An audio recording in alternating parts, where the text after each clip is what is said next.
Okay. Yeah. Thank you so much. You know,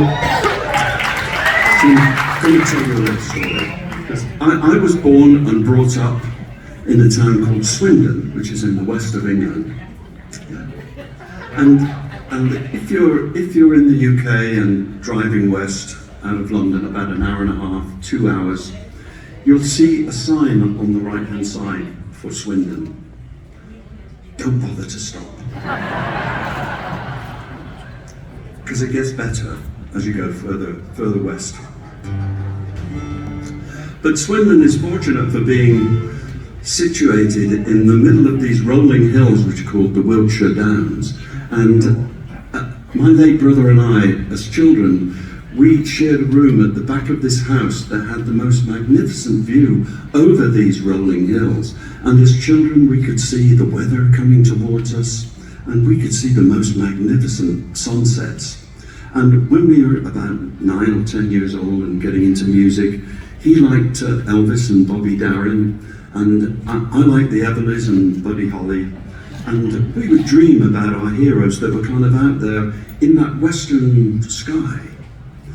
Because we didn't really have many British rock and roll heroes. We had Cliff and the Shadows in 1959. I loved them then, and I love them now.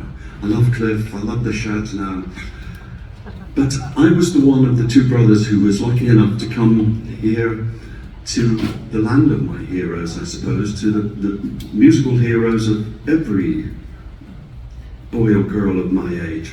And of course, when I came to the US with the Moody's in '68, one of the first things I did was to go visit Nashville and see what was happening there. And yeah, it was great. And then I went to look at that little house in Tupelo, Mississippi, where Elvis was from.